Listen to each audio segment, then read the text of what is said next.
There's that box turtle again. It's probably the same one. This is its territory. It doesn't probably need the water really. I associate it with places that turtles with places that wild strawberries grow, and there aren't any right here in sight, but there are down there, pretty close to that beautiful white pine. So I'm walking along this to see how I've had water going the whole way around the hilltop on this in this bis or zanja that's dead level. Now I don't have the water in the aqueduct quite high enough to reach it, which is kind of interesting. I'm going to line it. I'll tell you about that in just a little. But this little pond, sort of a frog pond, it's on bedrock. I can't really dig it any deeper to bring the berm up, but in a way I should be able to just run water quite aside from the aqueduct, run it right across this saddle. That's what I did at first. Well, let's go up here. I'm going to line it with trampoline tops, and what I've done is I've split one of them in half, and I'll do the same with this, and I'll do the same with that, and I'll see what kind of length I can get. These are old worn out ones that I just didn't throw away. They float. Well, no, it's not that they float. They let water through, so they won't do well as a pond liner. But they will hold down a film that I put down underneath them that is impermeable.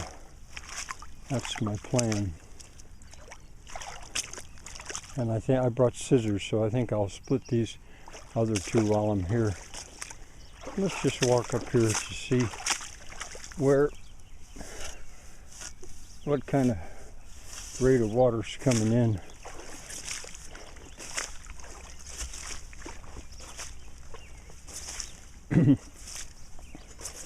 It didn't rain yesterday. Actually, the sun shone. It was a real sunny day, and so any water that it's been added to it would come from this supply.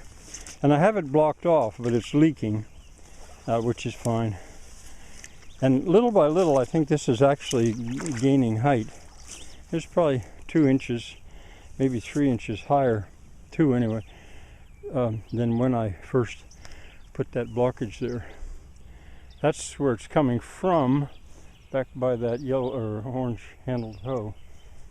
And now I just walked through it, and you can see that clouded it up. You can see that the water is going, well, really neither direction, but not much anyway. But anyway, I had put a zanja here, continued it, so that it went back as far as the woods there, probably somewhere near that little, what is that? Is that a maple?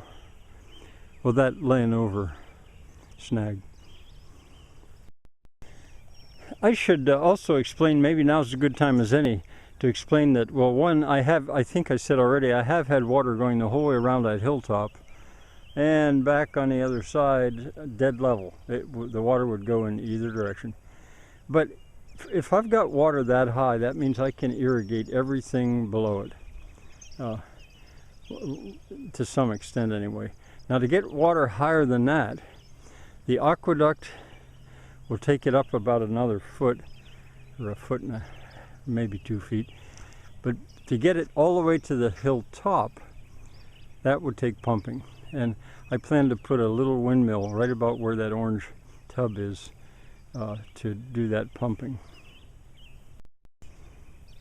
I love to see that a little walnut tree, black walnut, has volunteered here. How it got here, I don't know, but I'll certainly take care of it. There's some that have volunteered right on the top of that knoll too. These white fence posts, I think you can see them. 1, 2, that one's stained, it's dark. 3, 4. That's to guide me where I should drive my pickup to stay on a contour line, because that's basically where that first, I should give it a name, maybe the saddle zanja came back to the woods. There, I don't think I have any more of those old trampoline covers kicking around. If I do, I'd add them to both ends. Now you might look at that and say, well, that's not straight. You're right. It makes a real gentle S, because that's the way that saddle and the contour was. Gravity irrigation does not depend on straight.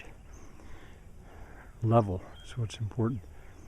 Now, how to weight them down, what to do up here where I've run out, and how to make it impervious.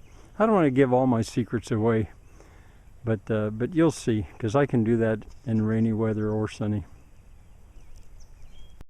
You know, I don't stop and talk a bunch, but not enough according to Joyce. And it made me think, you know, I should stop here and explain something about this. This is particular for Martin Dutois, who lives in Andalusia, Spain. He's got videos called Suerte del Molino Farm. You should look at them. Anyway, I was trying to explain to him that about an inverted V, or an inverted U maybe, when you have a contour irrigation system and it goes into a cut, you know, a concave place. Well, right there is a perfect example. Very gently you can see that the water is flowing around there, but that's only because the far end's open. There is your inverted U. If you tried to go straight across this, you'd have to build an aqueduct or something. Or, you know, if you had heavy equipment and you wanted to destroy the trees and waste your time and money and pollute the atmosphere, you could put a pond here. But an inverted U or V.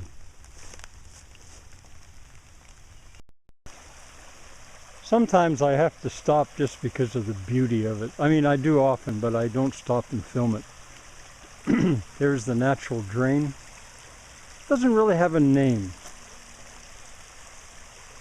It can go dry in the summer. I have to think about that. I might have once named it. I think I might have named it the Withywindle, after Tolkien's river.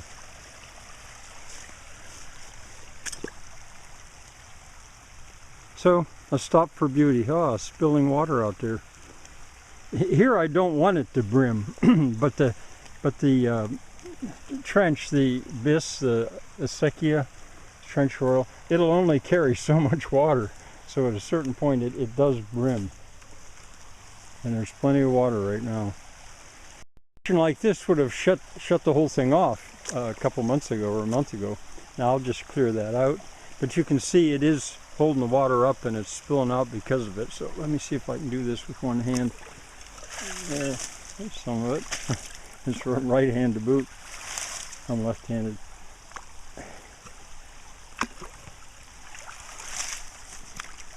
Yeah, I've seen Martin Dutois doing much the same thing, trying to do something with one hand because he's holding his camera with the other. You really should check out his videos, what his experience in Spain is like.